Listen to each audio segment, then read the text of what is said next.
جی بولیں بھائی صاحب، السلام علیکم. السلام علیکم بھائی. وعلیکم السلام. کیا حال چال ہے؟ وعلیکم خیریت سے ہیں؟ السلام ملیار بھائی، کیسے ہیں؟ اللہ کا کرم، میں کافی دیر سے آپ کی کال کا ویٹ کر رہا ہوں، لیکن ہو نہیں پا رہی. اور آپ سنیں کیسے ہیں؟ اللہ تعالیٰ آپ کو عزت دے. خدا آپ کو سلام دیجیے. Thank you sir. سر میرا آج کا ایک سوال ہے جی جو ابو بکر، عمر اور عثمان رضی اللہ عنہ کے لیے ہے.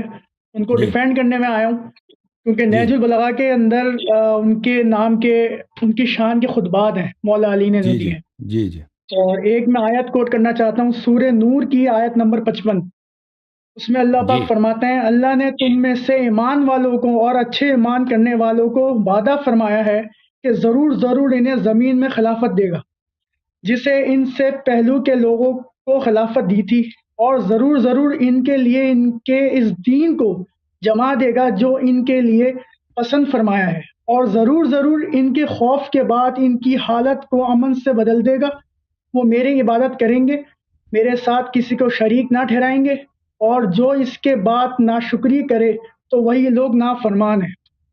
اور ہوں اسی کے متعلق ایک نہج البلاغہ کا ایک خطبہ ہے، مکتوب نمبر 6، حضرت امیر معاویہ کے نام پہ جو خط لکھا تھا مولا علی نے، اس پہ انہوں نے فرمایا کہ جن لوگوں نے ابو بکر، عمر، عثمان کی بیعت کی تھی، انہوں نے میرے ہاتھ پر اسی اصول کے مطابق بیعت کی جس اصول پر وہ ان کی بیعت کر چکے تھے، اور اس کے بنا پر جو حاضر ہے اسے پھر نصر ثانی کا حق نہیں، اور جو برو وقت موجود نہ ہو اسے رد کرنے کا اختیار نہیں، اور شواری کا حق صرف مہاجرین اور انصار کو ہے.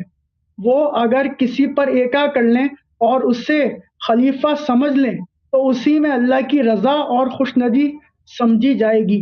اب جو کوئی اس شخصیت پر اعتراض یا نظر ثانی اختیار کرتا ہو الگ ہو جائے تو اسے وہ سب اسی طرح واپس لائیں گے جدھر سے وہ مخروف ہو گئے انہیں، اور اگر انکار کرے گا تو اس سے لڑیں کیونکہ وہ مومنوں کے طریقے سے ہٹ گئے، دوسرے اوپر ہو لیا ہے، اور جدھر وہ پھر گیا ہے اللہ تعالیٰ بھی اسے ادھر ہی پھیر دے گا. سر آپ مجھے اس چیز کا ذرا تفسیر اور ایلوبریٹ کریں آنسر کو کہ یہ کیا ہے. اچھی بات ہے. میں آپ کی خدمت میں پہلے آیت کی ترجمہ پیش مولا کروں علی کہ کے تو خطبات ہیں ان کے لیے.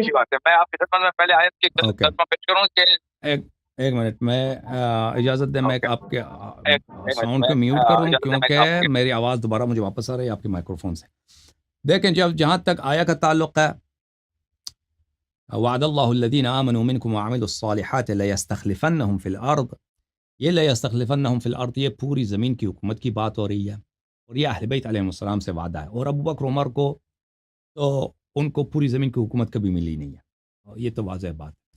اور دوسری بات ہے وعد اللہ الذین آمنوا منکم وعملوا الصالحات، یہ وعدہ کن سے؟ مؤمنین سے جن کا ایمان بھی عمل صالح بھی ہے. اور ہمارا آپ کے علماء سے دعوت یہی ہے کہ آپ ابو بکر عمر کا اسلام ثابت کریں. ہم بھیا ان کا اسلام جس دن آپ لوگوں نے ثابت کیا، میں اس دن آپ کے علماء بھی اچھی طرح سے سن رہے ہیں. میرا چیلنج آج سے نہیں 15 سال سے، آپ کے علماء جس دن ابو بکر عمر کا اسلام ثابت کیا، میں نے عرض یہی کیا کہ میں اپنا نام حسن اللہ یری سے چینج کر کے غلام یزید رکھوں گا، اور میں آؤں گا پاکستان تاکہ تم مجھے طالبان کے حوالے کرو اور مجھے پھانسی دے دو. جی سر کیا فرما ان رہے کا ہیں؟ اسلام کیا، ان کا میں مرتبہ بھی ثابت کر دوں گا کہ رسول اللہ صلی اللہ علیہ وسلم نے اور مولا علی نے اوکے ان کا مرتبہ کیا دیا. ہاں ٹھیک ہے، وہ اسلام جب ثابت کرنا ہے آپ کے مولوی نہیں کر سکتے تو آپ کیا ثابت کریں گے؟ ٹھیک ہے نا. تو پہلی بات یہ ہے. تو یہ آیا کے متعلق میں مزید عرض کرتا ہوں. یہ الکتاب الکشف والبیان عن تفسیر القرآن المعروف بتفسیر الثعلبی، اللہ آپ کا بھلا کرے، اس میں ملاحظہ فرمائیے. اس میں یہ کتاب جلد نمبر 19 ہے، کتاب سنہ 2015 میں چھپی ہے. لَيَسْتَخْلِفَنَّهُمْ فِي الْأَرْضِ کا کیا مطلب ہے؟ اَيْ لَيُوَرِّثَنَّهُمْ، میں ان کو وارث بنا دوں گا، ان کو مالک بنا دوں گا. ارض الکفار من العربی والعجمی فیجعلہم ملوکہا وساستہا وسکانہا، پورے زمین کے جتنے عرب ہیں اور غیر عرب ہیں، یعنی پوری زمین کی ملکیت ان کے حوالے کر دوں گا. ٹھیک ہے نا. اس سے مراد یہ ہے لَيَسْتَخْلِفَنَّهُمْ فِي الْأَرْضِ. اچھا، جب یہ پتہ چلا کہ یہ آیت تو ابو بکر عمر سے کوئی تعلق نہیں. اب جہاں تک نہج البلاغہ کے خطبے کا تعلق ہے تو یہ ایک شیعہ حدیث نہیں ہے.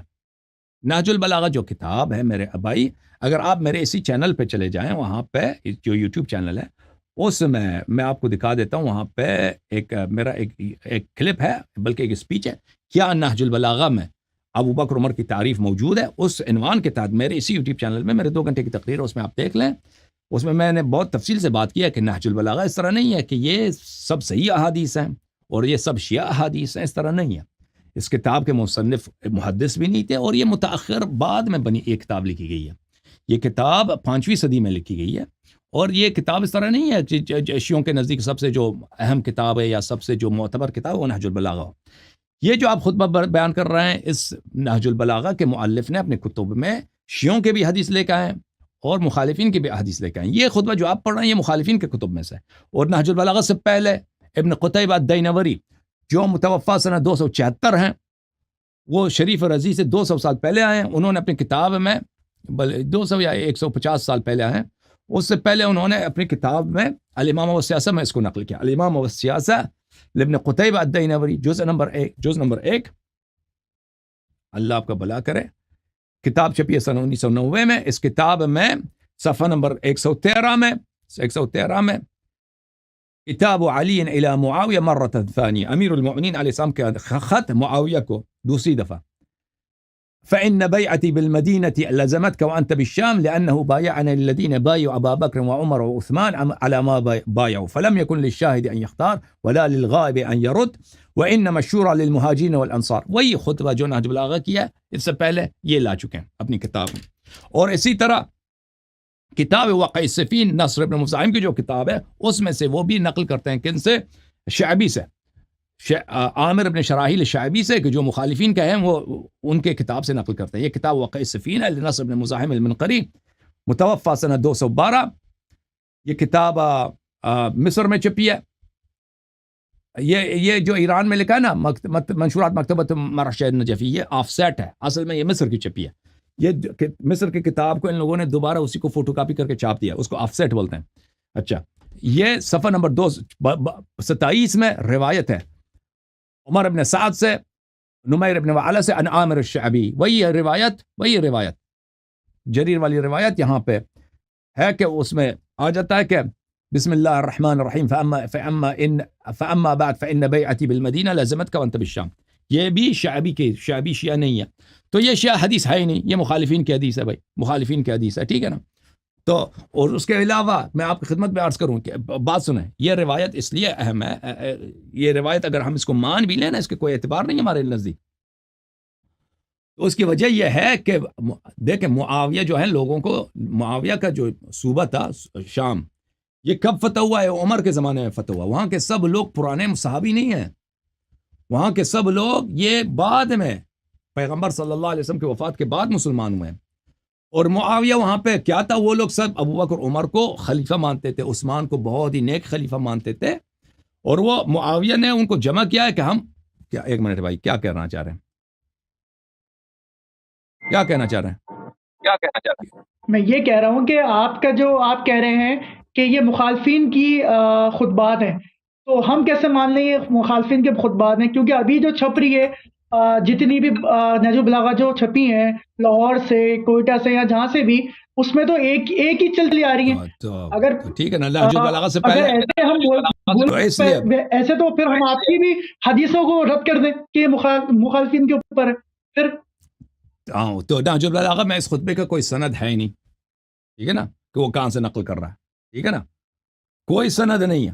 اور اس نے اپنے خطبے کا، اس نے اپنے کتاب مصنف نے ہی نہیں کہا کہ میں صرف شیعہ احادیث لاؤں گا، تو وہ مخالفین کے احادیث اپنے کتب میں بہت نقل کرتا ہے۔ اس کے میرا جو تقریر ہے نا یوٹیوب پہ، کیا نہج البلاغہ میں ابو بکر عمر کی تعریف ہے، اس کو میں آپ دیکھ لیں، اس میں نے بہت دکھا دیا کہ وہ اپنی کتابوں میں کیسے مخالفین کے احادیث بہت لاتا ہے، اور کہتا بھی نہیں کہ مخالفین کی حدیث ہے، تو اس کی لاپرواہی ہے، ٹھیک ہے نا۔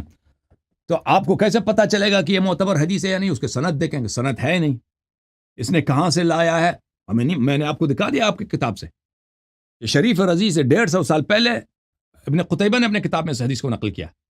ابن قتیبہ دینوری سنہ 274 کا متوفی ہے، بہت بڑا محدث ہے جماعت عمریہ کا۔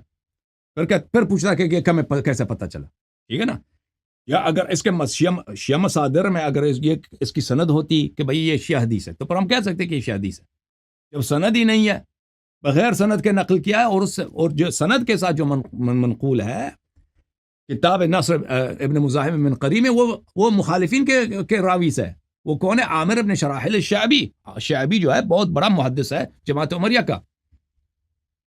اس کو ہم رد کرتے ہیں اس کو رد کرتے ہیں تاکہ پھر ایک مائنڈ بن جائے نا سند کے ساتھ. ٹھیک ہے بھائی تم اپنے عالم کو لے کے آؤ نا تک اس کو بات سمجھ آ جائے. ٹھیک ہے نا بھائی؟ تم پہلے میرا تقریر سن لو. وہ تقریر کیا نہج البلاغہ میں ابو بکر عمر کی تعریف ہے یا نہیں ہے، اس کے سننے کے بعد ذرا جانا. ٹھیک ہے نا؟ پھر مزید آپ سے بات ہوگی. اوکے بھائی، سمجھ آ رہی بات؟ اوکے بھائی، اللہ آپ کو جزائے خیر دے. اوکے، اب دوسروں کے باری دیں گے دوسروں کو. جی تھینک یو سر. خدا آپ کو جزائے خیر دے. وہ میرا پہلے تقریر سن لیں، اس میں نے بہت واضح کر دیا کہ یہ شیعہ حدیث نہیں ہے. اوکے، اگر کوئی شیعہ حدیث مل جائے تم کو کہ اس میں ابوبکر کی عمر کی تعریف ہو تو ابھی میں تشیع کو چھوڑنے کو تیار ہوں. اہل بیت علیہ السلام نے ابوبکر عمر کی خلافت کو صحیح کہا ہو تو اس کو رد کرنے والا کافر ہے، لیکن آپ کو ایک بھی نہیں ملے گا. اہل بیت علیہ السلام ابوبکر عمر کی خلافت کو باطل سمجھتے تھے.